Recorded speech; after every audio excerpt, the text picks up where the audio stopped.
Bueno, buenas tardes. Buenas tardes. Vamos a empezar con la tercera conferencia del día, y con esta cerraremos el conjunto del día dedicado al populismo. Esta mañana hemos visto el populismo en América Latina y después una perspectiva más filosófica desde el comunitarismo. Ahora tenemos la suerte de poder explorar los populismos en Europa. De hecho, vamos a ver, tenemos tres ponentes de excepción. Tenemos a Igor Sosa, que es profesor e investigador en la Universidad de Erfurt. Tenemos al profesor Ángel Rivero, que es profesor de Ideologías Políticas en la Universidad Autónoma de Madrid, y a Mira Milosevic, que es profesora de Relaciones Internacionales en el Instituto de Empresa. Todos ellos forman parte de un libro que estamos escribiendo y en proceso de editar en la Fundación FAES, que va a tener como título La geografía del populismo, y ellos intervienen con algunos capítulos, igual que Carlos de la Torre esta mañana, ¿no? En general, nosotros lo que pretendíamos hoy era tener una visión al final comparada del fenómeno del populismo, que no es fácil de definir en términos, académicos o conceptuales, y todavía la cosa se hace más compleja cuando ponemos el foco sobre áreas geográficas distintas, ¿no? Hoy, como vamos a ver, en América Latina el populismo tiene unas características. Veremos que en Europa occidental tiene unas características propias, y que en Europa del Este, lo vamos a ver con Mira Milosevic, el populismo también responde a un desarrollo histórico y político distinto, ¿no? Y todo ello se engloba bajo la etiqueta de populismo. Entonces, yo creo que al final del día tendremos herramientas suficientes como para tener una idea bastante interesante de qué es el populismo, tanto geográficamente, en su diversidad política e histórica, y tanto de una manera más filosófica o normativa a la hora de definirlo. Por lo tanto, vamos a hacer como sigue. En el libro que estamos escribiendo lo coordinamos Ángel Rivero y un servidor, pero él se toma la molestia de hacer una conceptualización primero. Una conceptualización de lo que significa el populismo, ¿no? Entonces, vamos a hacer primero 3 intervenciones cortas, pero la suya quizás lleve algo más de tiempo, porque va a hacer una especie de pequeño decálogo de lo que podemos entender por populismo, que también podemos después someterlo a debate y discutirlo. Pero después de esto, Ángel hablará también del caso francés, de algunos casos europeos. Igor se centrará en el caso austriaco, aunque después le pediré que también hable algo del caso alemán, y finalmente, Mira, como os he dicho, introducirá como nueva categoría el populismo en Europa del Este con sus características particulares. Así que, sin más, le doy la palabra a Ángel Rivero. Sí. Bueno, buenas tardes y muchas gracias, Jorge y Gabriel, por la invitación de estar aquí, ¿no? Yo, claro, tengo la difícil tarea de poner en claro una cosa que es controvertida, ¿no? Esta mañana Carlos de la Torre, ¿no? Ha dedicado, ¿no?, mucho tiempo, ¿no?, a organizar un paisaje, ¿no?, que es complejo, ¿no? Y la razón de esa complejidad radica en una característica que es común a todo el lenguaje de la política, y es que el lenguaje que estudia la política y el lenguaje en el que se practica la política son el mismo, y por lo tanto las palabras, los conceptos que utilizamos están abiertos no solamente a los significados, ¿no?, sino también al uso retórico que se hace de los mismos, ¿no? Entonces, la palabra populismo en sí misma es una palabra controvertida, ¿no?, porque tiene un significado negativo, ¿no? Es una forma de insulto político que está vinculado a una enfermedad endémica de las democracias, que es la demagogia, ¿no? Y es el uso, ¿no?, que hacen los políticos, ¿verdad?, del halago al pueblo como mecanismo con el que alcanzaron poder, ¿no? Y nosotros aquí aspiramos a que, cuando hablamos de populismo, más allá de endosar esta etiqueta, ¿no?, a determinados políticos, estemos describiendo conceptualmente un fenómeno con unos contornos discernibles, cosa que no siempre es fácil, ¿no? Entonces, para empezar, ¿no?, una distinción que yo creo que es útil es entre los políticos populistas, ¿no?, aquellos que hacen este uso demagógico, ¿no?, del halago al pueblo como mecanismo de progresar políticamente, y otros los movimientos populistas, que vamos a intentar mostrar, ¿no?, que tienen un carácter particular, ¿no?, y diferenciado, que consiste, dicho por adelantar un poco lo que decimos en este libro que ha estado promocionando Jorge del Palacio, ¿no?, en Geografía del Populismo, no lo olviden, que consiste, ¿no?, en digamos, hacer del pueblo la categoría central de la política, ¿no? Porque digamos que en la política constitucional el pueblo es algo que se presupone, ¿no? Es sencillamente el conjunto de los ciudadanos, y sin embargo en el discurso político del populismo el pueblo, ¿no? Es un instrumento, ¿no? que permite una demarcación, ¿no? entre lo que es moralmente justo y lo que es calificado de inmoral, ¿no? Es un instrumento que sirve como criterio de exclusión, ¿no? para mostrar cuáles son las opiniones políticamente legítimas, ¿no? y para desacreditar aquellas que no lo son, ¿no? Entonces, a priori, el populismo tiene un carácter paradójico, ¿no? Habla, ¿no? del pueblo, ¿no? que es el sujeto político de la democracia, ¿no? pero cuando habla del pueblo, y claro, aquí tendríamos que entrar en discusión con Carlos de la Torre, ese pueblo no es un instrumento de inclusión, sino que es más bien un instrumento de exclusión, ¿no? El pueblo se convierte, los que forman parte del pueblo, en aquellos que pueden opinar y que toman decisiones legítimas. Aquellos que son calificados como no pueblo, como enemigos del pueblo, pues necesariamente quedan degradados en un sentido moral y por lo tanto quedan a priori excluidos, ¿no? de tomar decisiones políticas que deban ser tomadas en consideración. El populismo opera de esta manera, ¿no? Entonces el populismo, de alguna manera, ¿no? también rompe, ¿no? y esto creo que también es una característica que nos permite identificar lo que es el populismo más o menos accidental del político populista, de los movimientos populistas. El populismo rompe con la topografía clásica, ¿no? de la política constitucional, ¿no? que se organiza en torno a lo que se llama la brújula política, ¿no? el eje izquierda y derecha, dentro de un acuerdo constitucional, son unas reglas de juego. El populismo, pues ya lo conocen, ¿no? porque lo han oído muchas veces, está más allá de la izquierda y la derecha, también exigiría muchos matices, ¿no? porque no es el primer movimiento que se define más allá de la izquierda y la derecha, pero el populismo lo hace de una manera particular, ¿no? en algunos casos de una manera contingente e impostada, ¿no? pensando en los casos españoles, ¿no? En otros casos lo hace de una manera consistente y permanente, ¿no? como es el caso del Frente Nacional francés, ¿no? donde, por ejemplo, pues sus carteles enfatizan, ¿no? de una manera permanente, ¿no? esta idea de ni derecha ni izquierda, Frente Nacional. El Frente Nacional francés, su cartelería elemental básica y que además está a disposición de ustedes en su página de internet para que se la descarguen, aparece constantemente, ¿no? esta idea de que está más allá de la izquierda y la derecha. Entonces, el populismo, digamos que busca romper, ¿no? con la geografía, ¿no? política, con los criterios de orientación política de las sociedades occidentales, borrando, ¿no? este criterio, ¿no? de organización política muy básico y elemental, que es la lateralidad, y sustituyéndolo por otro, que es el arriba y el abajo, ¿no? Y de esta manera, ese pueblo, ¿no? del populismo se convierte no solamente en sujeto legítimo, sino que ocupa todo el espacio de la política y se contrapone contra unos que están arriba, que son calificados de oligarquía, de élite o de casta y que de alguna manera han secuestrado el funcionamiento de la democracia, ¿no? Entonces ya izquierda y derecha no sirven, ¿no? que es un instrumento de diferenciación y de reconocimiento del pluralismo social y se sustituye por otro sistema donde lo alto y lo bajo ya tienen una clara jerarquía, en donde lo que está abajo aparece conceptualizado como moralmente bueno y lo que está arriba aparece caracterizado como opresor, dominador, etcétera, etcétera, ¿no? En el mecanismo, ¿no? de creación pueblo-no pueblo, el esquema arriba y abajo intenta sustituir esta organización espacial tradicional de las democracias occidentales en izquierda y derecha, ¿no? Bien, esto claro que es una cosa muy abstracta, pero es para decir un poco cómo podemos saber si un movimiento es populista o no lo es. Y cuando recurre a este esquema, ¿no? intenta transformar, ¿no? la visión de la política constitucional en esta política que se hace claro inmediatamente, como nos ha señalado esta mañana Carlos de la Torre, una política donde el pluralismo queda ausente, ¿no? y donde las decisiones se toman sobre todo de manera plebiscitaria, ¿no? Se está pidiendo constantemente que el pueblo revalide la acción del líder, que es considerado vocero y portavoz, ¿no? de ese pueblo moral del populismo.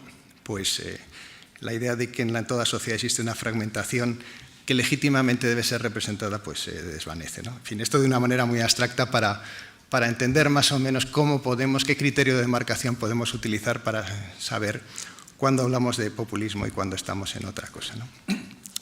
Bien, La pregunta que nos reúne esta tarde, ¿no?, es si el populismo en Europa, ¿no? Esta es la cuestión que nos interesa, ¿no? Y antes de que hablen mis compañeros, que van a hablar sobre todo del populismo de la Europa central y oriental, pues vale la pena preguntarse si el populismo es una novedad en Europa, ¿no? Si es, digamos, ¿verdad?, una política, ¿no?, de una manera ciertamente impostada, que viene importada, ¿no?, a través de la experiencia juvenil, ¿no?, de estos líderes, ¿no?, que han encontrado una fórmula de éxito fuera y que la quieren trasplantar aquí, ¿no?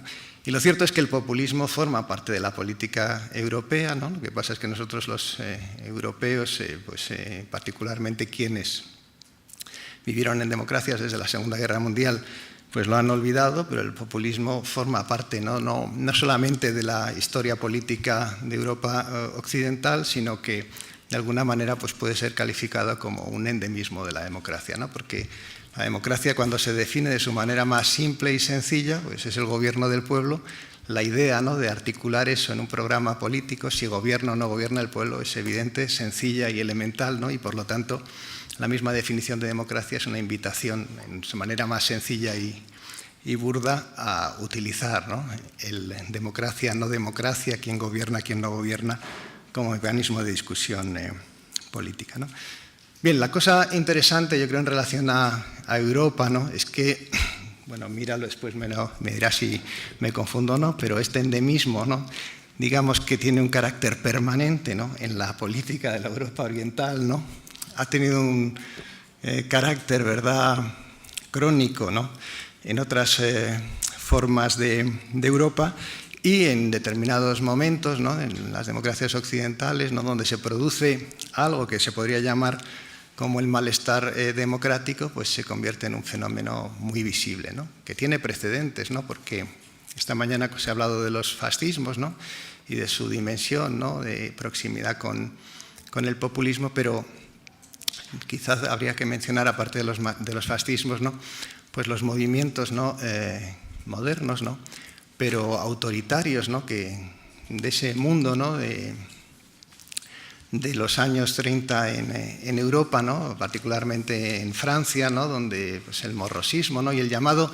sobre todo, nacionalismo integral, ¿no?, que forma parte digamos, de la ideología inspiradora, ¿no?, de los populismos clásicos de América Latina, ¿no?, la idea de un nacionalismo que defiende, ¿no?, la soberanía en todos los ámbitos de la vida social, ¿no?, de la economía, ¿no?, al ejercicio, ¿verdad?, del autogobierno de los estados. Bien, toda esa ideología, ¿no?, que está muy próxima al fascismo, que alimenta el fascismo, forma parte también de un universo de ideas que no necesariamente son transmitidas directamente a los populistas, pero que forman parte de aquello que recursivamente escuchamos, ¿no?, esta idea de que la soberanía debe ser restaurada del pueblo frente a las amenazas externas, los imperialistas, frente a las amenazas internas, ¿no?, las oligarquías, etcétera, etcétera, pues forman parte de este paisaje y yo creo que es lo que más interesante, ¿no?, de este fenómeno del populismo, es un discurso que se hace como crítica al malestar democrático, a las insuficiencias de las democracias, cómo funcionan, ¿no?, se hace en el nombre de la democracia, y este es digamos, el potencial, ¿no?, enorme que tienen los populismos, ¿no?, es una crítica a la democracia que se hace en la lengua de la democracia, pero, y yo creo que eso es lo que podemos debatir más adelante, cuando atendemos a su rendimiento histórico, ¿no?, en términos de ese horizonte normativo que se llama democratización, aquello que despega por encima de la democracia representativa, pues produce en general frustración, insatisfacción y a menudo pues, fenómenos autoritarios, ¿no? Y como yo creo que se desprende pues, de casi todas las experiencias de tipo populista, ¿no? Aunque, y bueno, ya esto lo diré al final, ¿no?, hay ocasiones en las que el populismo, ¿verdad?, como si fuese un medicamento homeopático, ¿no?, en pequeñas dosis, ¿no?, tiene la virtud, ¿no?, de repolitizar, ¿no?, las democracias, ¿no?, de replantear, ¿no?, las razones por las que las democracias son buenas y de esta manera vigorizar el sistema político. Ahora bien, el problema es que la aparición del populismo se produce digamos, en contextos en los que la democracia o la tradición democrática, sus instituciones y su cultura es inexistente, y creo que eso es lo que pasa en la Europa oriental o es muy frágil, o cuando ocurre en la Europa occidental se producen momentos en los que se ha sobrevenido una crisis en estas democracias que puede tener distintas raíces, y por eso una de las cosas características y llamativas, ¿no?, de la presente ola de populismo en Europa es que no solamente afecta a aquellos países que están sufriendo crisis económicas, sino que también afecta a países que tienen crisis sociales y a países que tienen crisis culturales, ¿no? Y aquellos que sufren el populismo, que son prácticamente todos los países de Europa, salvo contadísimas excepciones, una de ellas es Portugal, pero que es un caso que me llevaría tiempo explicar, o sea que sea una excepción que confirmaría la regla, tienen condiciones muy distintas, ¿no? No cumplen con todos estos fenómenos, ¿no? Hay países que tienen crisis económicas, hay países que no tienen crisis económicas y sin embargo tienen populismo, hay países que tienen crisis social no teniendo ninguna de las dos, y hay países que sufren una crisis cultural, ¿no? Las crisis económicas, en general, todas estas crisis están vinculadas a miedos sociales, y ese es el oxígeno que alimenta el populismo. En las crisis económicas, evidentemente, el desempleo actúa como acicate.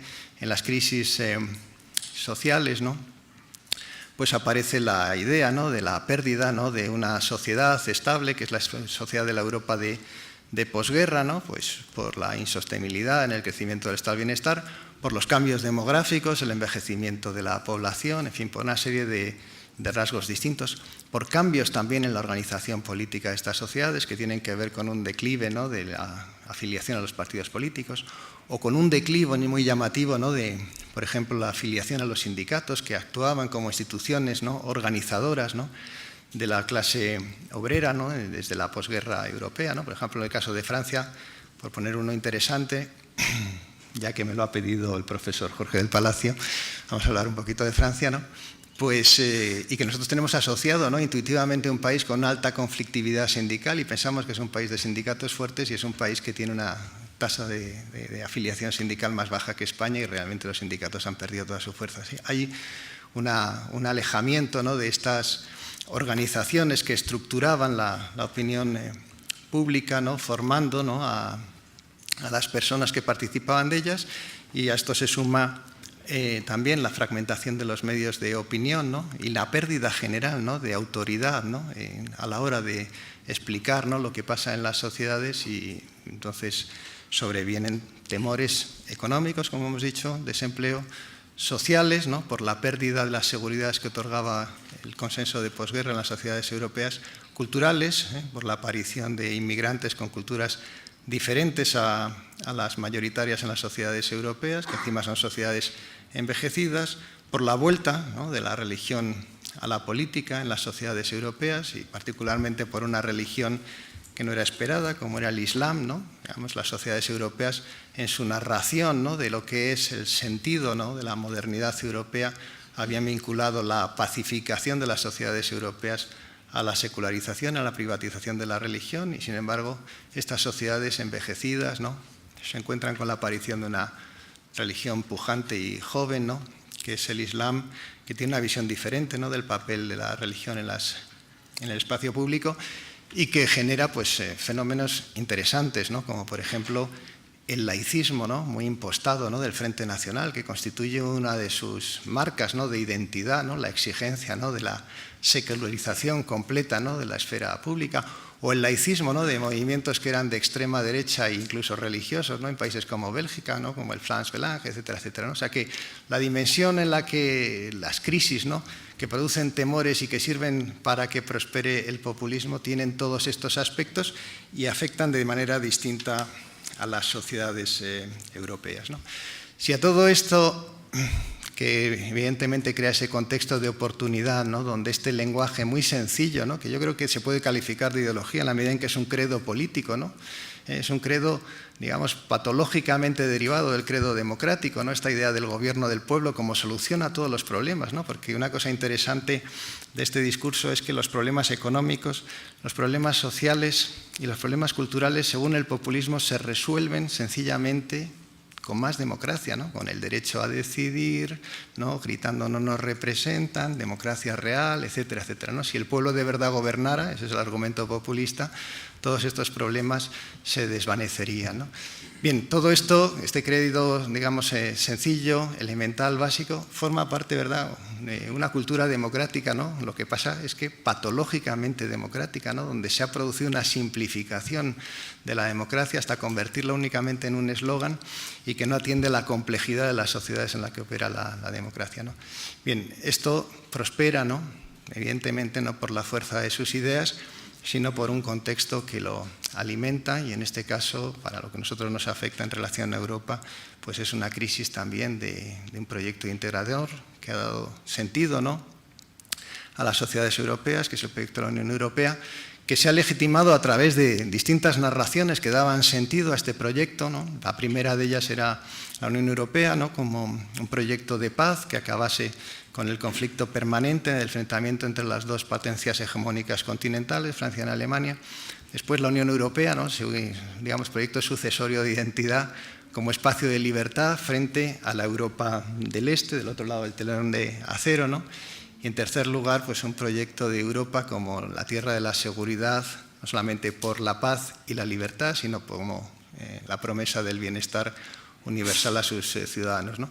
La crisis que se desencadenó en el 2007 ha tenido como resultado más evidente que la Unión Europea se ha quedado sin un discurso narrativo en el que pueda integrar, ¿no?, las expectativas de futuro de sus habitantes y, por lo tanto, todos estos temores económicos, sociales y culturales pues se han manifestado y han sido captados por un lenguaje que no ha tenido que establecerse, como no es el resultado de una guerra cultural ni la búsqueda de hegemonía, sino sencillamente que estaba allí porque forma parte, aunque de una manera patológica, del lenguaje de las democracias de Occidente, ¿no? Y es la idea de la soberanía del pueblo como remedio a todos los males, ¿no?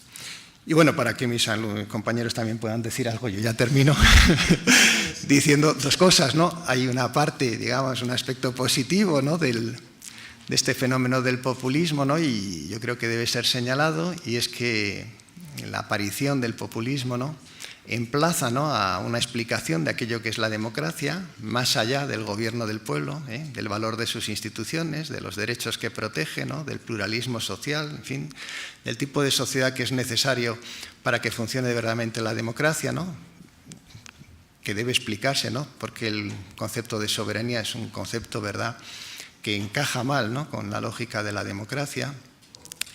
Y, por lo tanto, como desafío a la democracia, el populismo en pequeñas dosis pues es positivo porque ayuda, ¿no?, a una autoilustración, ¿no?, que explique de nuevo, ¿no?, aquello que nosotros sobreentendemos, ¿no?, que es el valor de la democracia, pero que muchas veces no se explica, y el valor también de lo que tenemos, ¿no?, de las instituciones de bienestar de las sociedades europeas, ¿no?, cuyos datos pues son impresionantes, ¿no? O sea, el 50% del gasto social del mundo se realiza en estos países de personas que se quejan, ¿no?, porque el Estado hace poco por ellos mismos, ¿no? Eso realmente debería enseñarse a los niños, ¿no?, para que lo supiesen, ¿no? Y en segundo lugar, el populismo pues entraña un peligro cierto, ¿no?, porque traspasado cierto umbral, ¿no?, difícil de definir, ¿no?, pues el populismo gobernante tiene una teoría de la democracia, ¿no?, que es una teoría de la democracia incompatible con nuestra experiencia de aquello que es la democracia. Es una teoría de la democracia, digamos, donde el concepto de soberanía, la idea de que un gobierno ilimitado del pueblo es el que resuelve los problemas de las sociedades, ¿no? Es una idea colectivista, ¿no?, de la democracia, ¿no?, donde los individuos deben quedar plegados a una voluntad, ¿no?, que semeja, ¿no?, a esa tiranía de la mayoría de la que hablaba Tocqueville, ¿no? Y, por lo tanto, pensar, ¿no?, que los movimientos populistas son instrumento de regeneración de la democracia es sencillamente pues, engañarse, ¿no?, porque sabemos, ¿no?, que finalmente esa democracia pues, reúne en sí misma una paradoja, y es que se considera pues, que la expresión, ¿no?, de esa voluntad única que se postula en el terreno abstracto y que no existe en la realidad compleja y plural de las sociedades, solamente se puede encarnar en la figura pues, de un sujeto que hace de voz del pueblo, ¿no?, a través de un liderazgo carismático, donde hay una comunión entre el líder y ese pueblo que se pregona como existente y que evidentemente pues, finaliza en un experimento autoritario, ¿no? Y ahí está, digamos, la realización de la paradoja de la democracia, es que defendiendo la democracia, ¿no?, lo que se está construyendo pues, es la dictadura, como hemos visto en tantas ocasiones, ¿no? y nada más. Muchas gracias por su presencia. Habíamos pensado que yo podía hablar de populismos de Centro Europa. Les podría hablar de Hungría si supiera algo de Hungría, pero no sé nada de Hungría y por tanto no les voy a hablar de Hungría. Les podría hablar de Alemania si luego les interesa, pero es cierto que la situación en Alemania ahora mismo es muy volátil con este nuevo partido que existe, que se llama Alternativa para Alemania, y por tanto les voy a hablar de un país pequeñito, de un país que todo el mundo pues, asocia con un país pintoresco, que es Austria, pero que sin embargo tiene un gran interés para el populismo. Tiene un gran interés por muchas razones. Primero, porque es uno de los países occidentales que ha tenido un movimiento populista más intenso ya desde los años 80. Segundo, porque es un país donde el populismo además ha gobernado durante un tiempo, tanto en el nivel autonómico que diríamos aquí como en el nivel nacional. Tercero, porque es un país donde se ha intentado todo contra el populismo, con bastante poco éxito. Y cuarto, porque permite ver también cuáles son los problemas del populismo. En Austria, como ustedes sabrán, el populismo está asociado a un partido concreto que se llama el Partido de la Libertad de Austria o el Partido Liberal Austriaco. La traducción no es fácil hacerla del término alemán. Y ustedes, sobre todo los que sean un poco más mayores, lo asociarán con un señor que se llamaba Jörg Haider, que era un líder carismático durante 20 años, durante el año 86 y el año 2000 y pico, que dirigió ese partido. Sin embargo, brevemente les tengo que decir que este partido, al contrario que otros partidos populistas europeos, es un partido que existe ya desde mucho antes.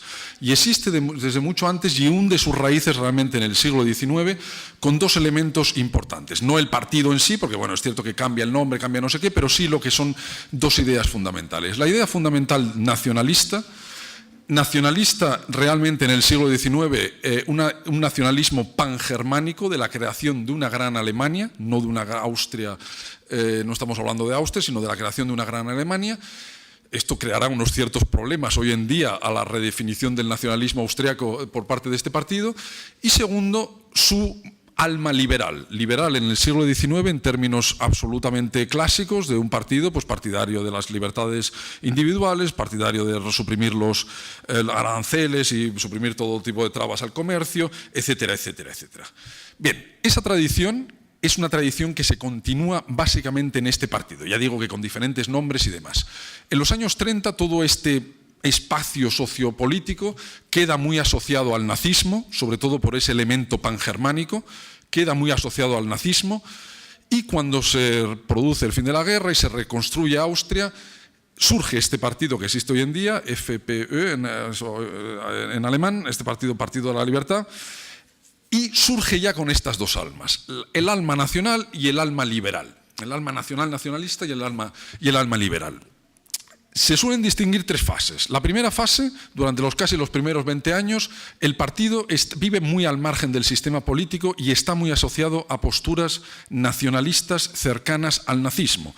Solamente como una muestra, el que fue líder durante mucho tiempo era un tipo absolutamente siniestro, que fue miembro de la SS en la etapa nazi, fue ministro del gobierno títere austriaco puesto por Hitler en Alemania y estuvo en la cárcel durante varios años después de la guerra por su vinculación con todo el mundo nazi. Este elemento de vinculación con el mundo nazi, neonazi, continúa de manera repetida y un poco subterránea constantemente hasta hoy en día. A partir de los años 60, ese partido empieza a subrayar su segunda alma, que es el alma liberal. Sin que realmente haya grandes debates internos, porque parece que es un poco una característica, digamos, grandes debates teóricos internos, hay una serie de personajes que toman las riendas del partido y empiezan a liberalizar el partido y empiezan a subrayar los elementos más liberales del partido. Por ejemplo, promoviendo la entrada de Austria en la entonces Comunidad Económica Europea, cosa que no defendía ningún partido austriaco en ese momento. Eso lleva a que el partido se integra en el sistema político austriaco, hasta ese momento eran más bien un poco apestados, se integra hasta el punto de que apoya un gobierno socialista y incluso en los años 80, ya estamos en los años 70-80, incluso entra en un gobierno de coalición con los socialistas.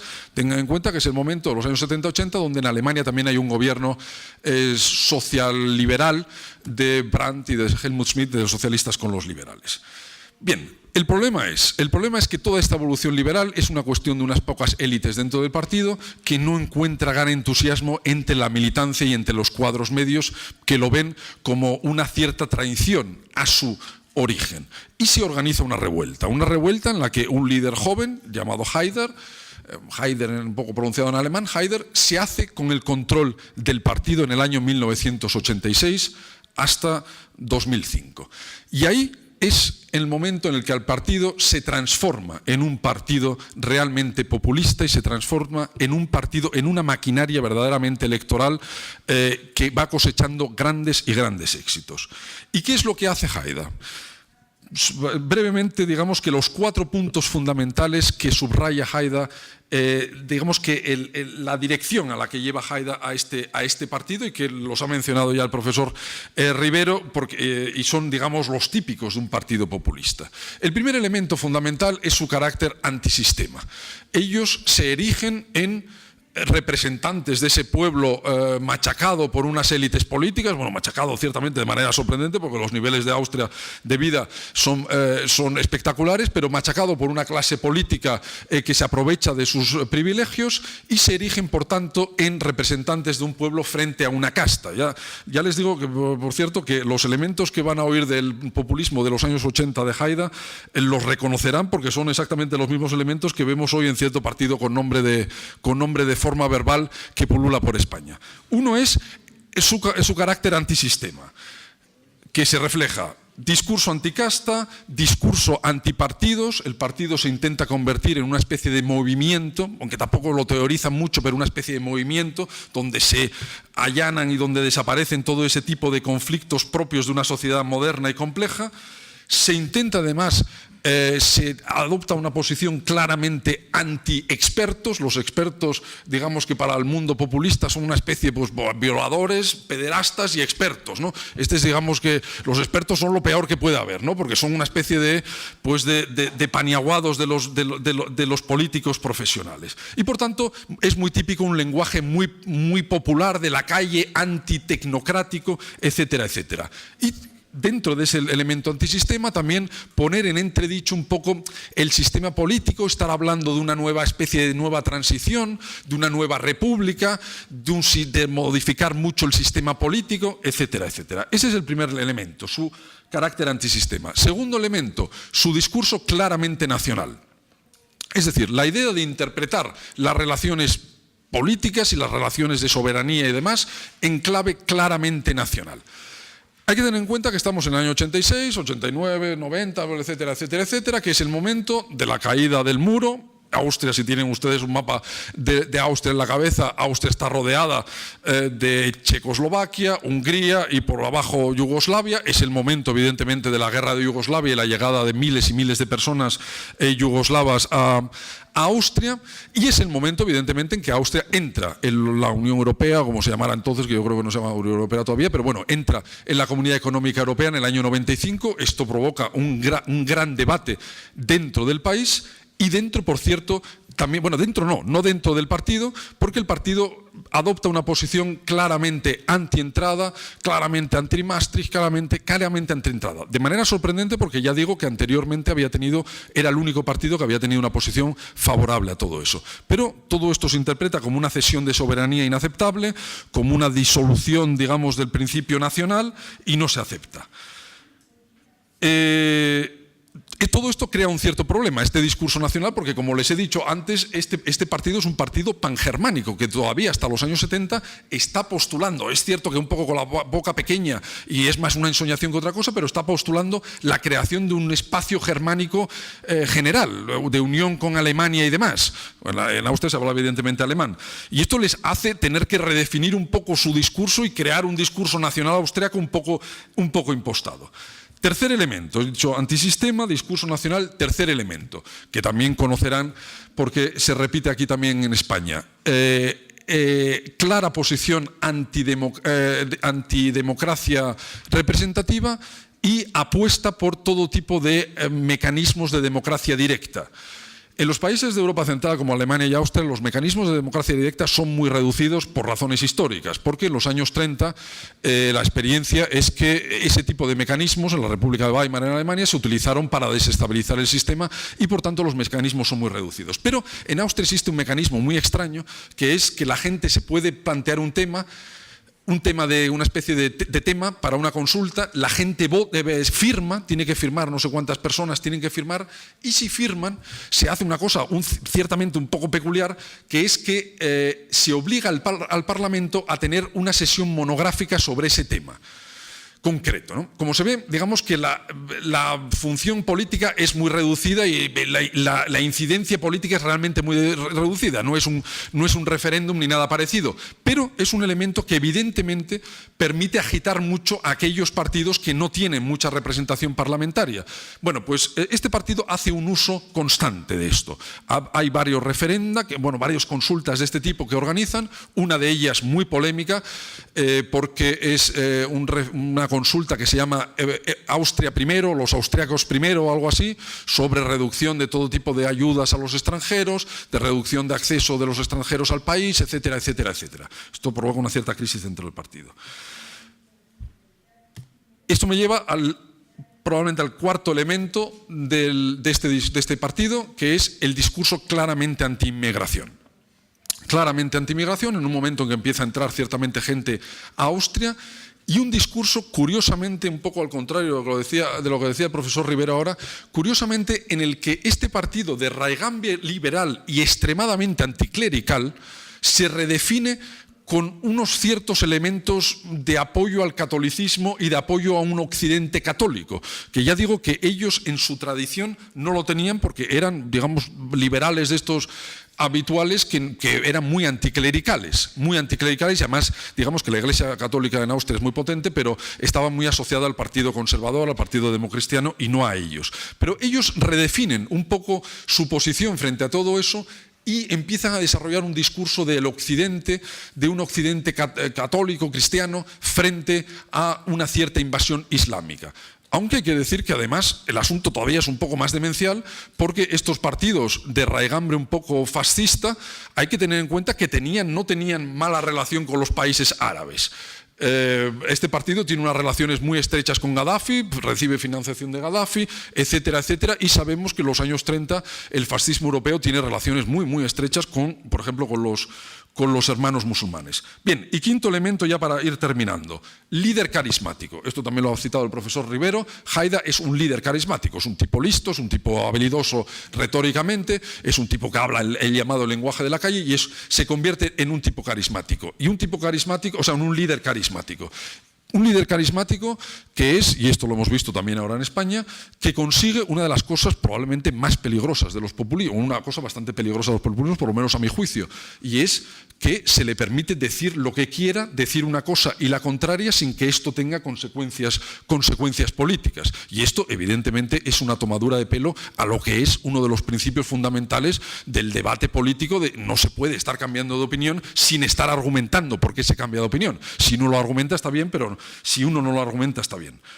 Bien, esos son los 5 elementos que Haida introduce a ese partido y que han marcado ese partido desde el año 85 hasta hoy en día. Como ustedes saben, este partido ha tenido mucho éxito. Brevemente solamente, ¿qué significa esto para Austria desde ese momento? Este partido tenía 5% en el año 86, del año 86 al año 99 llega hasta el 27% de los votos.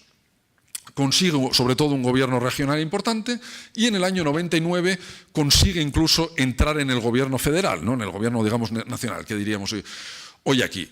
Uno de los motivos de su crecimiento, sin duda alguna, es la existencia de grandes coaliciones en Austria. Austria es un país extremadamente aburrido, donde uno puede comprar el periódico del día siguiente a las 6 de la tarde del día anterior, para que se haga una idea de lo aburrido que es el país, y uno de los rasgos de su aburrimiento es que hay grandes coaliciones constantemente. Esto tiene raíces históricas y tiene también un elemento parlamentario, que realmente hay muy pocos partidos y por tanto no es fácil crear coaliciones de gobierno. Y entonces están constantemente con grandes coaliciones. La gran coalición es el sistema más usado de gobierno desde el año 50 hasta hoy en día. Y desde el año 86 hasta el año 99 hay grandes coaliciones de socialdemócratas y democristianos, y esto, claro, esto evidentemente es un disparate, como solución normal es un disparate, porque deja la silla de la oposición libre para el primero que pasa por allí. Y el primero que pasaba por allí era Haidar. En el año 99 consigue superar a los democristianos en votos, solamente ciertamente en 400 votos, pero llegan al gobierno en un gobierno de coalición con los democristianos. Ese gobierno es un verdadero disparate.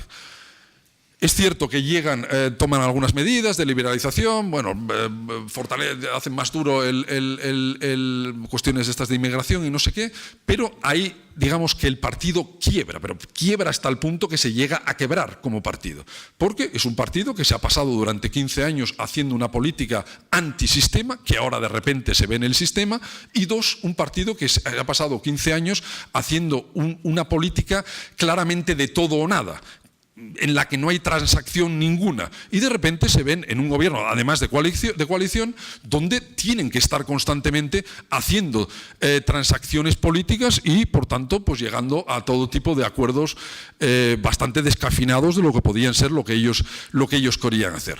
Además de esto hay una cuestión estructural, que es que Haidar, por razones que no están claras, no entra en el gobierno y se queda como líder. Él era entonces presidente de una comunidad autónoma, digamos, traducido al español, y desde allí se convierte en líder de la oposición de su propio gobierno durante 2 años, hasta el punto que el gobierno quiebra, tienen que hacer elecciones, ese partido pasa del 27 al 10%, vuelven a entrar en coalición con los democristianos, pero ahora ya evidentemente en una situación de debilidad, y Haidar pues continúa con su posición absolutamente de oposición a su propio gobierno, repito.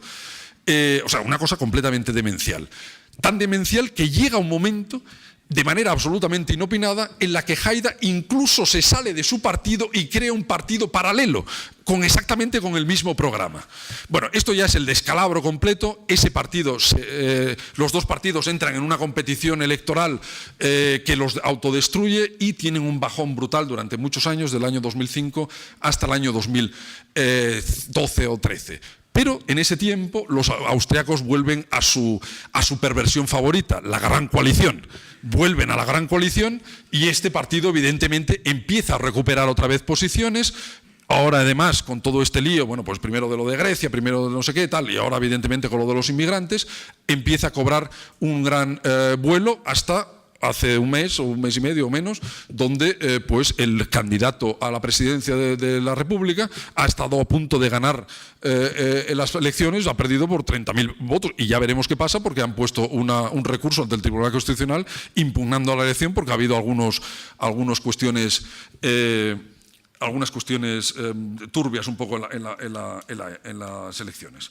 Bueno, yo eso lo voy a dejar y ya si eso después hablamos. Muchas gracias por su atención. Todo lo que han dicho Ángel y Igor encaja parcialmente si hablamos de los populismos de Europa del Este y en este caso en Rusia, pero hay unas importantes diferencias. Yo intentaré contrastar el caso de Polonia y Hungría, que son dos casos bastante semejantes. Se trata de dos países que ya están en la Unión Europea, y también hablaré de Rusia. La estructura de mi exposición sería que, en primer lugar, intentaré explicar las causas históricas y contemporáneas del populismo en estos 3 países y con algún detalle, más detalladamente cada caso, intentaré describir el caso de Polonia, Hungría y Rusia, como he dicho, y para final, como el título de esta mesa redonda es el populismo en Europa, concluiré mi exposición con la explicación, bueno, qué es lo que está haciendo la Unión Europea en la lucha contra estos populismos, qué mecanismos y qué instrumentos ha desarrollado la Unión Europea, empezando por unas sanciones que había introducido a Austria porque Haidar había llegado a crear un gobierno. Pero desde entonces la Unión Europea ha perfeccionado, digamos, sus instrumentos. conceptos. Pero antes de todo ello, yo creo que es importante subrayar primero algunas diferencias cuando hablamos de populismo, cuando hablamos de democracia. Hay que subrayar que hace solo 25 años estos términos en Europa Central, en otra Europa, como decía Czesław Milosz durante la Guerra Fría, refiriéndose a la Europa Central y Este, tenían un significado muy diferente del que estos conceptos significaban en Occidente. Por ejemplo, todos estos países se autodenominaban democracias populares. Y unían de esta manera, creando una cierta confusión, digamos, de esta manera describían su sistema político. Además, lo que en Occidente significaba un sistema comunista, un sistema totalitario, en Europa del Este, en los países del Pacto de Varsovia, pues se llamaban como las democracias populares o democracias socialistas, también en contraste con lo que ellos denominaban democracia burguesa. Por ejemplo, los populistas rusos, Chernyshevsky y Dobrolyubov, los populistas del siglo XIX, se definían como los demócratas revolucionarios, y Vladimir Ilich Lenin, que expropiaba la propiedad privada y abogaba por terrorismo como un instrumento político muy eficaz de conseguir varios objetivos políticos, pues Lenin se definía como socialista democrático e incluso socialdemócrata en las traducciones oficiales de las obras de Lenin en español. Lenin es un socialdemócrata. No sé qué dirían Pedro Sánchez y Pablo Iglesias respecto, pero lo que quiero llamar la atención es que hay un entendimiento de estos conceptos de los que estamos hablando de hace solo 25 años, era completamente diferente de lo que se entendía en Occidente. Obviamente esta confusión sigue teniendo un cierto poder de seguir creando la confusión. Dicho esto, y teniendo siempre presente estas diferencias, que digo que hoy en día no existen, pero obviamente influyen en la percepción de lo que es un sistema democrático o lo que es populismo en estos países. Si hablamos de las causas históricas y contemporáneas, allí me vincularía a lo que dijo Ángel y Igor. Ambos han insistido de que el populismo realmente no es una novedad en Europa, y en este sentido yo solo subrayaría que el populismo históricamente se plasma en los nacionalismos y sobre todo en los nacionalismos llamados nacionalismos revolucionarios, que destruyeron los imperios al comienzo del siglo XX, me refiero al imperio austrohúngaro y el imperio otomano, y justo estos países de Europa del Este y Central que pertenecían al imperio austrohúngaro fueron los primeros que de alguna manera identificaron, plasmaron un cierto populismo a través del nacionalismo. Más tarde los nacionalismos revolucionarios los hemos visto en América Latina, incluso después del colapso de la Unión Soviética, pero esto es otro tema. Entonces, si hablamos de las causas históricas, tenemos esta primera causa histórica, que ya hay un populismo históricamente plasmado a través del nacionalismo y una identificación del populismo con nacionalismo que podría afirmar que sigue siendo vigente. La otra causa, que es histórica y contemporánea, es, y me parece muy acertado aquí rendir homenaje a Giovanni Sartori, que este año ha recibido el Premio de Libertad de la Fundación FAES, dicho de paso, pero rendirle homenaje en el sentido que Sartori ya en 1993, mientras algunos bailaban en las ruinas del muro de Berlín y otros eufóricamente afirmaban que hemos llegado al fin de la historia, en el sentido que había llegado fin a todas luchas entre las ideologías, Sartori sabiamente había dicho que realmente no hay ninguna razón para una gran celebración, dado que que el colapso del comunismo realmente no significaba la victoria automática de la democracia, que el sistema democrático había vencido como un principio de legitimidad, pero que esto no quería decir que la democracia, que el sistema democrático va a ser inmune a todas otras alternativas políticas.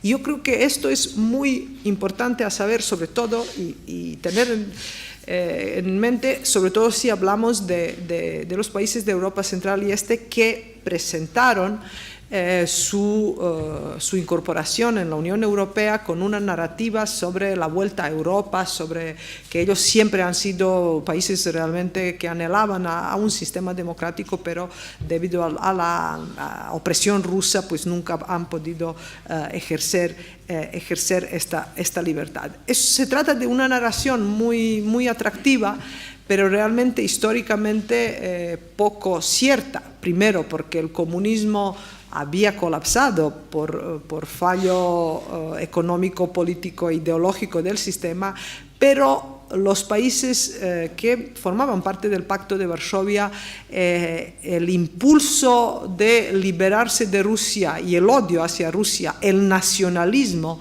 que les afirmaba, realmente era un sentimiento o una aspiración muchísimo más fuerte que un ideal democrático, que no digo que no existió, pero que se desarrolló, digamos, más tarde ya con apoyo decisivo de la Unión Europea y con la aspiración de estos países al entrar a la Unión Europea.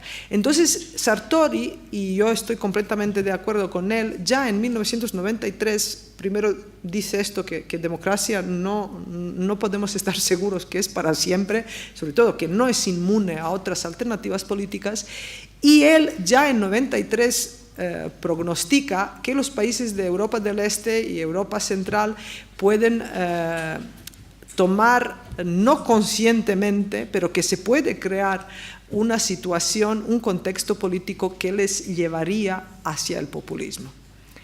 Sartori dice que causa de ello puede ser una sobrecarga de tareas que se espera de estos países que cumplan para entrar en la Unión Europea, y basándose en un estudio de Klaus Hoff muy detallado sobre estos países, él dice que realmente la sobrecarga de tareas de realizar, que es necesario cumplir para realizar una transición a la democracia con éxito, realmente puede simplemente cansar la población, y realmente, como dice Sartori, todo ello entonces llevaría a estos países a una dirección equivocada.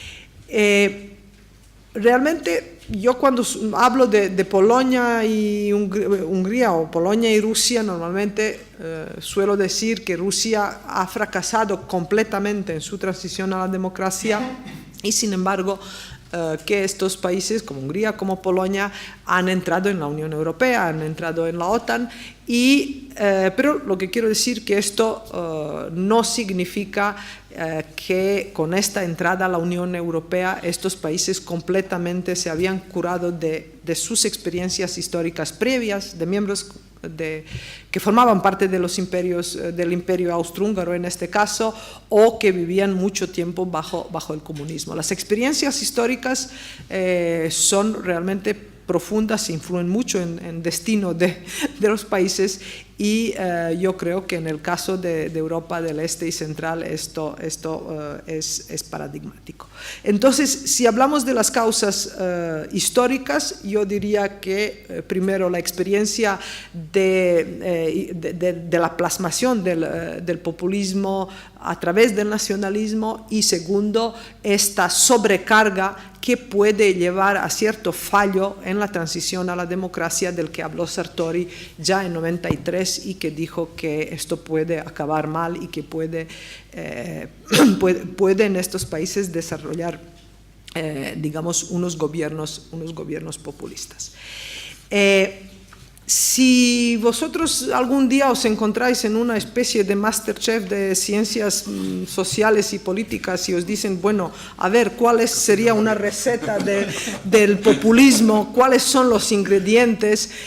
Pues todos los que han nombrado Ángel y Igor, yo quizás les he puesto aquí como unos 5 elementos que realmente ya están definidos: el auge de la inmigración, el auge de desigualdad, de la percepción de la desigualdad, y creo que es muy importante la percepción de la corrupción, que la corrupción es la raíz del discurso sobre la casta, sobre nosotros, ellos, etc., ¿no?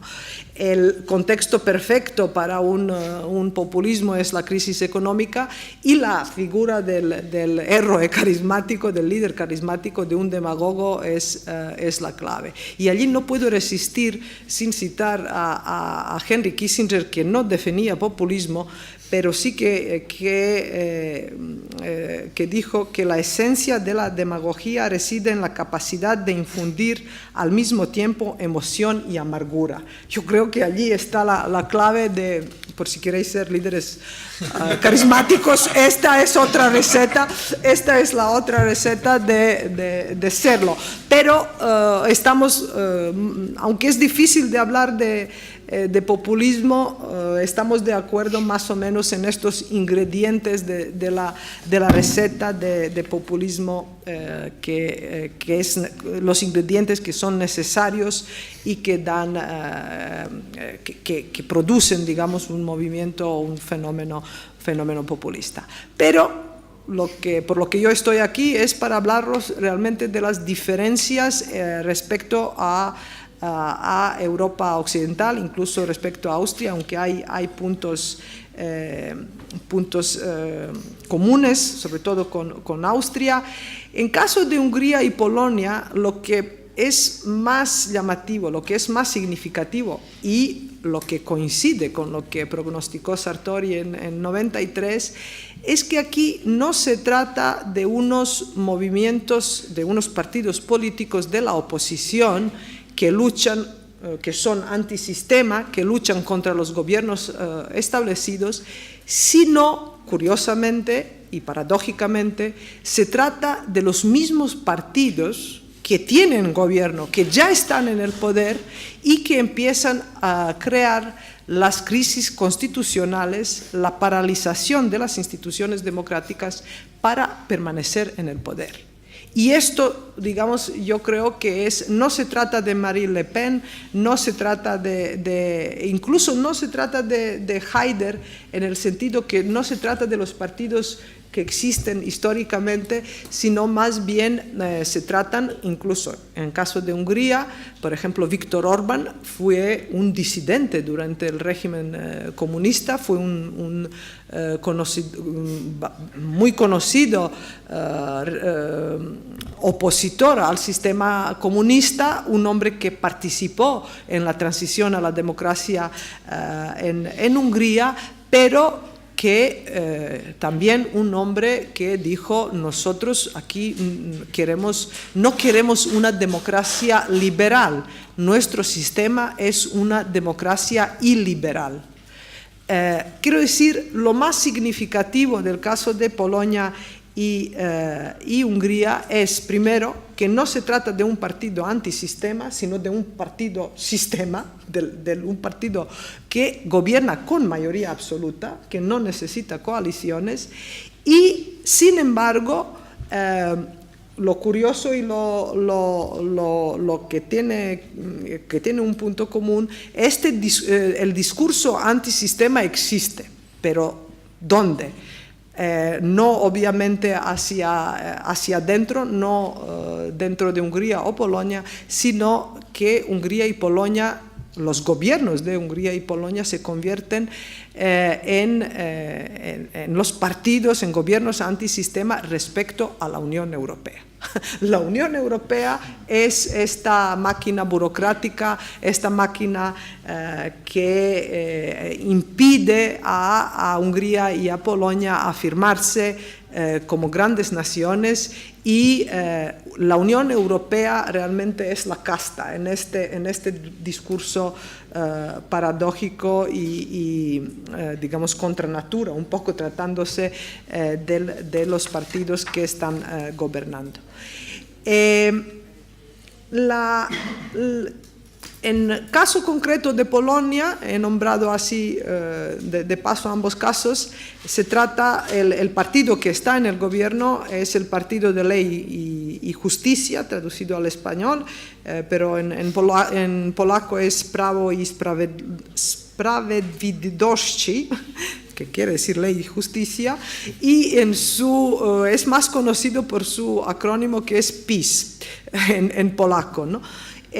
Su líder absoluto y carismático, aquí hay un juego también, es Jarosław Kaczyński. Sin embargo, Kaczyński, como es una especie de Donald Trump polaco, se dio cuenta que asusta mucho a la gente y puso una señora que ahora mismo es primera ministra, Beata Szydło, y desde que su partido, que es un partido conservador, que era un partido conservador en su programa político con un importante contenido, digamos, de catolicismo y cristianismo, quiero decir que su programa político coincidía más o menos con el programa político de otros partidos, con un elemento de catolicismo, digamos, más destacado, pero realmente lo que le hace más atractivo para la mayoría de los polacos es este elemento del discurso antisistema hacia la Unión Europea. La cuestión de inmigración en Polonia es una cuestión que roza el racismo en el caso de los inmigrantes de origen musulmán y de hecho ambos países han rechazado, tanto Hungría como Polonia han rechazado Hungría ha acogido en primera ola de los sirios que llegaban a Europa, pero luego puso las vallas en sus fronteras y ha rechazado recibir más inmigrantes. Polonia no ha recibido ninguno ni desea recibirlos. En caso de Hungría se trata del partido Fidesz, la traducción es acrónimo del Partido de Unión Cívica Húngara, es un partido creado digamos de los miembros del antiguo Partido Comunista que se declaró primero socialdemócrata pero que luego evolucionó en lo que Viktor Orbán denominó el partido que quiere crear un gobierno de democracia iliberal. Ambos partidos, tanto en Hungría como en Polonia, los primeros pasos que han tomado estos gobiernos es después de ganar la mayoría absoluta. Cuando estaban en gobiernos de coalición o no estaban en gobierno, ellos no daban señales de un populismo en el sentido de... a mí lo que más me llama la atención es esto de llegar a gobernar y luego para preservar el poder empezar con las medidas que pueden, el discurso para justificar estas medidas es populista, es contra la Unión Europea, es anti-inmigración, pero el objetivo principal realmente es permanecer en el poder, garantizar la permanencia a largo plazo de su partido en el poder y presentarse ante sus ciudadanos como alguien que defiende un interés nacional, acudir al argumento nacionalista.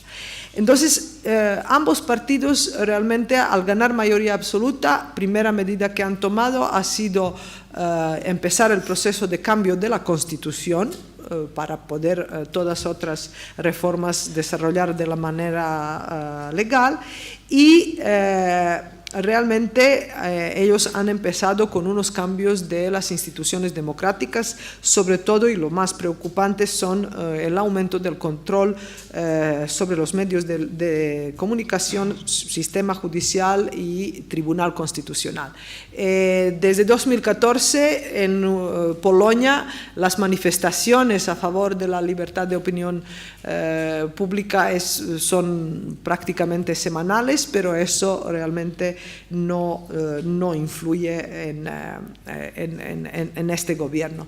Lo que yo estuve en un desayuno con la embajadora de Hungría aquí en España y curiosamente a cualquier pregunta que puede incomodar o que se refiere a este proceso, cómo el gobierno quiere permanecer en el poder, la embajadora respondía que realmente nosotros hemos cumplido todo lo que nos ha pedido la Unión Europea y hemos luchado y nuestra Constitución hemos intentado y estamos en proceso. Quiero decir, las respuestas siempre son muy ambiguas, muy confusas y desde mi punto de vista esto creo que tiene que ver digamos de la misma percepción que es un sistema democrático que tiene sus raíces históricas de la que he mencionado antes, ¿no? Democracias populares, el populismo, etc.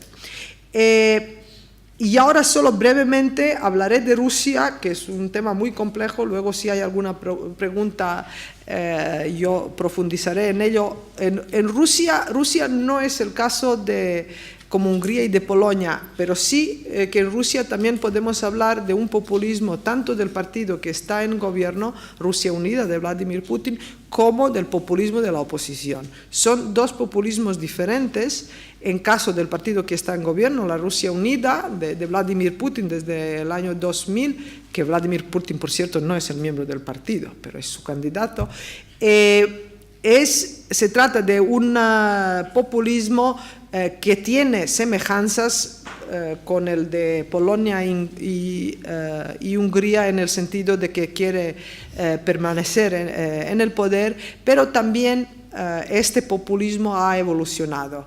Vladimir Putin entre 2000 y 2014 se presentaba como salvador de Rusia porque la transición a la democracia había fallado y realmente la mayor catástrofe se produjo con una generalizada corrupción que prácticamente llevó al país al borde de bancarrota. Durante este periodo, de 2000 a 2014, Putin se presentaba como el salvador del pueblo ruso, de los oligarcas, empezó a nacionalizar las empresas, puso en la cárcel a Mikhail Yodrovsky, por ejemplo, etc. ¿No? Son medidas todas con subrayo que se justifican con un discurso populista, pero realmente el objetivo político es la permanencia en el poder, en este caso de Vladimir Putin y un muy reducido círculo de personas que trabajan con él.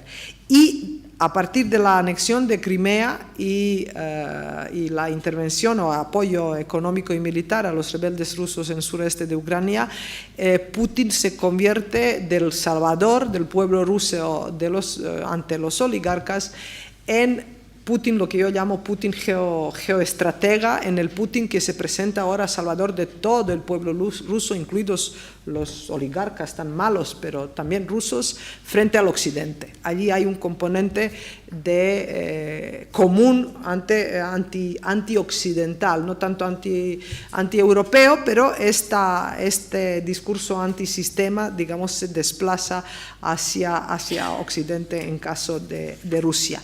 Por cierto, mientras Viktor Orbán y Kaczynski llaman sus sistemas democracia iliberal, Vladimir Putin, según consejo de su asesor Vladislav Surkov, lo define como democracia soberana. Podemos entrar en detalles luego. Yo solo citaré ahora a Timothy Garton Ash, que dijo que la diferencia entre democracia y democracia soberana es la que hay entre una camisa y una camisa de fuerza. Creo que es muy gráfica la explicación. Y para acabar, y luego si hay preguntas estaré encantada de responderlas, para que esta mesa redonda no solo sea de quejas y de, por cierto, que leí el otro día un libro, ¿cuál es la diferencia entre un europeo y un neoyorquino, un americano? Había varias, pero entre ellas dice, europeos todo el rato se quejan de todo, entonces si quieres ser amigo suyo tienes que quejarte también, y si no, entonces, acordándome de ello, para que esta mesa no sea solo de quejas, de lo mal que nos va, yo quiero, porque estos populismos son terribles, pero siempre han estado allí y siempre estarán, me temo. Yo creo que, pues bueno, desde que Haider vino al gobierno, que fue año 2002, si no me equivoco, sí, 2000, pues la Unión Europea había introducido unas sanciones que fueron, pues bueno, como muy dramáticas, que la Unión Europea castigaba a un país miembro, pero sin embargo yo creo que no tuvieron un efecto político. Normalmente las sanciones económicas no consiguen el objetivo de cambiar el curso político de un país, sea Austria, sea Rusia o lo que sea. Entonces, visto esto, desde entonces la Unión Europea ha perfeccionado el artículo 7 del Tratado de la Unión Europea, cuya aplicación obviamente es muy compleja y casi imposible, pero que existe. Y según es compleja porque realmente tienen que intervenir tanto el Consejo Europeo como Parlamento y como Comisión Europea, las tres entidades, pero existe un artículo 7 y constata que estas tres entidades de la Unión Europea pueden actuar si por amplias mayorías se constata la existencia de un riesgo claro de violación grave por parte de un Estado miembro de los valores democráticos y finalmente su violación grave y persistente se le podrá suspender los derechos de voto por unanimidad de los demás. En este sentido, hace 2 semanas la Unión Europea ha abierto un expediente a Polonia, llamándole la atención, y realmente en estos momentos el gobierno de Polonia está, pues bueno, alarmado porque Polonia es un país con más de 46 millones de habitantes y sería muy grave que pierde el voto en la Unión Europea, por no hablar de la financiación y cosas más tangibles, ¿no? Hasta ahora nunca se ha expulsado un país miembro de la Unión Europea por tener un gobierno que no gusta a Bruselas, y realmente como ha demostrado el caso de Hungría, que también ha pasado por varias fases de negociación con la Unión Europea, pues este artículo tampoco tiene un éxito extraordinario. En caso de Hungría, por ejemplo, cuando Viktor Orbán suspendió 274 jueces del Tribunal Constitucional, la Unión Europea protestó y finalmente Orbán llegó a un acuerdo con ellos pagándoles una indemnización enorme y ellos nunca volvieron a su puesto de trabajo. Quiero decir, aunque el conflicto con la Unión Europea se había solucionado, realmente el meollo del conflicto siguió existiendo, que era una medida de eliminar jueces, ni más ni menos. Entonces, para concluir, la Unión Europea con su artículo 7 del Tratado de la Unión, pues tiene buenas intenciones, como todo es de la Unión Europea, pero por ahora realmente estas medidas no han podido influir en términos políticos en estos gobiernos de Polonia o Hungría. Me paro aquí y... Bueno, aprovechando que hoy no hay partido y el interés por estos temas es grande, me permito, he apuntado 3 cosas que quiero preguntaros, que sucintamente en 5 minutos respondáis, ¿no? Adelanto las 3 preguntas para que vayáis pensando en la respuesta, pero que apuntan cosas que habéis quedado, ¿no? Quería preguntarle a Ángel en concreto por su estudio del caso del Frente Nacional francés, una pregunta que me viene y que creo que es ilustrativa de la explicación de Igor, paradójicamente, ¿no? Es decir, también el Frente Nacional, hasta donde yo entiendo, registra también unos cambios ideológicos importantes, ¿no? De los años 80 a 90 hasta constituirse en lo que es ahora, ¿no? Que de alguna manera también señala ese carácter de los populismos para convertirse en diferentes cosas con tal de aprovechar el descontento social y traducirlo, ¿no? en un discurso a favor del pueblo. ¿Podrías adelantar o contarnos, ¿no? brevemente? Una de las características de estos partidos populistas, ¿no? Cosa que algunos ya habréis experimentado escuchándoles, ¿no? Es que no tienen ningún problema de cambiar radicalmente en aquello que dicen sin ningún problema, ¿no? Entonces el Frente Nacional es un partido que es antiguo, fue fundado en 1972, es un partido que es muy interesante porque es una amalgama en su origen, ¿no? Y este es uno de los éxitos de Jean-Marie Le Pen, ¿no? De todos aquellos que están descontentos, ¿no? Con la Francia republicana, que son los viejos monárquicos, legitimistas, ¿verdad?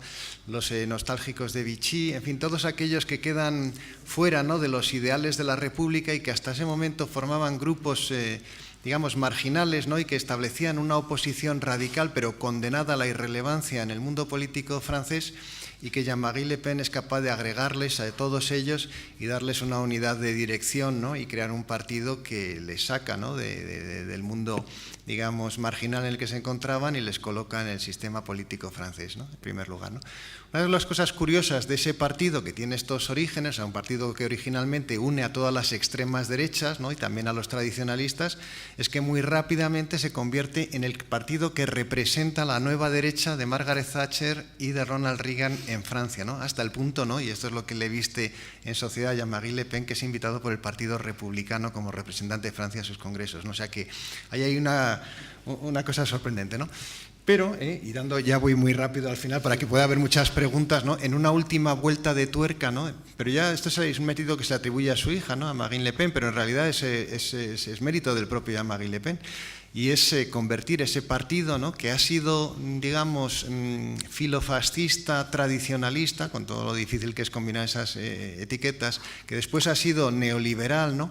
Convertirlo en un partido social, ¿no? Y hoy el Frente Nacional es un partido social que pretende ser el Partido Obrero de Francia, y que presume de serlo, ¿no? Y cuyo discurso es incluso interesantísimo, ¿no? Es el partido que pretende representar mejor que nadie los valores republicanos, ¿eh? O sea que la inversión es absolutamente radical. Ha conseguido ser el partido más importante en voto obrero de Francia, más de un 33% de su voto es un voto obrero. Por supuesto que esto indigna mucho a la izquierda francesa, ¿no? Que no quieren admitirlo, pero es cierto que los bastiones que antes eran del Partido Comunista como Marsella son bastiones del Frente Nacional, y lo que es la parte degradada industrial de Francia, ¿no? Que es Pas-de-Calais, que era un territorio, ¿no? De hegemonía socialista, ahora también es un territorio del Frente Nacional, ¿no? En segundo lugar, ya en las presidenciales de 2007, ya voy a terminar muy rápido, ¿no? Pero Jean-Marie Le Pen, ¿no? Tiene un famoso cartel, ¿no? Donde está hablando también de la cuestión de la xenofobia y el racismo del Frente Nacional, ¿no? Donde saca una chica en ese cartel, ¿no? Lo pueden buscar en internet, que es una chica mestiza, mulata, ¿no? Y sacan en ese cartel, ¿no? Y esa chica aparece al lado de una frase, dice: se lo han cargado todo. Y lo que se han cargado, ¿no? Los partidos tradicionales, o sea, la casta, porque este es el lenguaje que utiliza el Frente Nacional, o sea, este lenguaje no ha sido inventado en España, es un lenguaje que utiliza el Frente Nacional regularmente. La casta son los viejos partidos tradicionales, o sea, los partidos del sistema político francés de la Quinta República, la derecha y el Partido Socialista, esos son la casta. Lo que se han cargado son los valores republicanos, que son la movilidad social, la laicidad, los servicios sociales, etcétera, etcétera. Eso es lo que reprocha el Frente Nacional, ¿no? A los partidos de la casta, como aquello que han destruido, ¿no? El sistema de bienestar francés y la movilidad social, los valores republicanos y la falta o la ausencia, ¿no? de religión y de particularismos en el terreno público. O sea que la paradoja del Frente Nacional es que nace siendo un partido, ¿verdad?, con unas etiquetas muy fuertes, ¿no?, que le alejan del mundo del universo republicano, y que acaba siendo un partido que se presenta a sí mismo, ¿no?, como el partido que representa mejor que nadie los valores de la República francesa, ¿no? Yo creo que esto es una lección que, por supuesto, que el Frente Nacional no ha conseguido el gobierno. Hay también una cosa interesante en relación con qué es lo que se hace, ¿no?, para combatir el populismo, en relación a lo que decía Igor, y es que los partidos tradicionales franceses establecieron, ¿no?, un cordón sanitario y, claro, y de esta manera otorgaron directamente al Frente Nacional la posición de partido de la oposición. Lo es hoy en día frente al Partido Socialista, ¿no?, y frente a los republicanos. Y por lo tanto es una lección que debe aprenderse, ¿no? Cuando se aísla el partido populista se le convierte inmediatamente en el partido de la oposición, con lo cual se magnifica, ¿no?, su presencia pública, ¿no? Pero vamos, no deja de ser llamativo la capacidad para reinvertirse radicalmente y dar la vuelta a unos orígenes en la extrema derecha y convertirlo en un partido, digamos, social que busca ocupar un espacio, que era el espacio que antes, de una manera estable, tenían los partidos constitucionales, ¿no?, y que en un momento de debilidad, ¿no?, porque en Francia no es que la crisis económica sea como en los países del sur de Europa, pero hay una percepción, ¿no?, social, ¿no?, de que Francia es un país en declive, ¿no?, un país en decadencia, un país que habla de sí mismo como una historia de suicidio, ¿no?, que echa de menos los 30 años posteriores a la posguerra, ¿no?, de crecimiento y bienestar constante. Pues en ese, digamos, en este ensimismamiento, ¿no?, melancólico de Francia respecto a sí mismo, ¿no?, que cuando se presenta como el resultado de una traición por parte de sus élites, pues el Frente Nacional, que era un partido de la extrema derecha, cambia su discurso político y ocupa, ¿no?, algo que no ha creado, sino que es el discurso que alimentaba la legitimidad política de la Francia de la posguerra. Muy brevemente, el primer elemento, todo lo que digas sobre este partido que hay nuevo de Alternativa por Alemania está en cuarentena, porque estamos hablando de un partido que es lo más parecido que existe hoy en día a un manicomio, donde los internos se asesinan unos a otros. O sea que todo lo que pueda decir es absolutamente volátil. Pero en cualquier caso, este es un partido que, a diferencia de los otros, tiene un partido que tiene un origen muy claro, muy tecnócrata, que es todo este problema de los rescates de los países del sur por parte de Merkel. Merkel aquí es tenida en España por la madrastra del ahorro, pero en Alemania es tenida por la madrastra del despilfarro más absoluto. Y entonces una serie de profesores, hay una serie de similitudes con Podemos, una serie de profesores universitarios con mucha verborrea y que tienen acceso a las tertulias, se plantan frente a esos rescates. Como los alemanes son unos señores muy raros que se creen esto de las leyes y se creen esto del Tribunal Constitucional, imponen incluso un recurso en el Tribunal Constitucional contra todo este asunto de los rescates, y ahí empieza a surgir un partido de tecnócratas, de profesores, de economistas, que se oponen sobre todo a ese asunto y que lo que están planteando es salir del euro, no hacer rescates, que los países que tengan que salir salgan, etcétera, etcétera. Bueno, esto se les empieza a ir de la mano, empieza a entrar mucha gente en ese partido, se les va tanto de la mano que el Pablo Iglesias de allí, que va sin coleta y es un catedrático de economía, lo acaban echando a patadas del partido. Y el partido empieza a diversificar sus temas, ya no es solo eso de los rescates, sino que empieza a diversificar sus temas, y el tema fundamental es ocupar un espacio que Merkel ciertamente ha dejado vacío, y es el espacio del discurso conservador, digamos más nacional, que Merkel ciertamente ha tenido una evolución. Aquí ya digo que se la tiene por una señora muy derechosa y muy terrible, pero allí claramente se la percibe como una señora que ha socialdemocratizado el partido democristiano. Y ellos intentan ocupar ese asunto, ese espacio. Y además, ahí, claro, viene el asunto este de los inmigrantes, y claro, eso pues les da muchísima relevancia política, mediática, etcétera, etcétera. Pero bueno, ya digo que están a la gresca continua y ya veremos lo que pasa. Han tenido mucho éxito en unas elecciones regionales y tal, pero bueno, ya mientras tanto ya se han asesinado entre ellos, ya entre varios líderes, y no sé, las últimas noticias que otro había dimitido, otro jefe, o sea que ya veremos lo que pasa, porque además Merkel tiene una gran habilidad para deshacerse de todos los que hay a su alrededor, sean los liberales, sean estos, sean los socialdemócratas, o sea que probablemente saldrá victoriosa al final con todo esto. El antioccidentalismo en Rusia primero tiene raíces históricas y podríamos decir que antioccidentalismo en Rusia forma parte de la identidad nacional. Los rusos han odiado, admirado, envidiado e imitado al Occidente por partes iguales.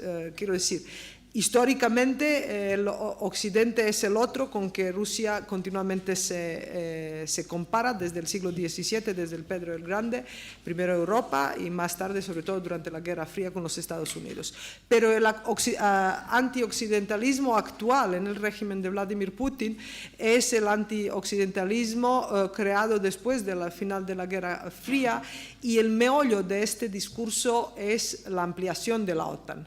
Desde el comienzo de los debates sobre la ampliación de la OTAN, que empezaron en 1993, exactamente el 8 de abril, cuando se reunió Bill Clinton con el presidente de República Checa y Hungría, y cuando ellos expresaron el deseo de estos países de entrar en la OTAN, se abrió un debate sobre si la OTAN se debe ampliar o no. El debate es muy complejo, pero los rusos interpretan la ampliación de la OTAN en primer lugar como una traición a Rusia, y afirman que a Rusia se había prometido la no ampliación hacia el este a cambio de que Rusia acepte la reunificación de Alemania y la pertenencia de Alemania a la OTAN. Primero, es la traición de Rusia. Segundo, obviamente es una amenaza a su seguridad nacional, según el Kremlin, y sobre todo este discurso sobre la ampliación, y por lo tanto que forma parte del discurso antioccidentalista en Rusia,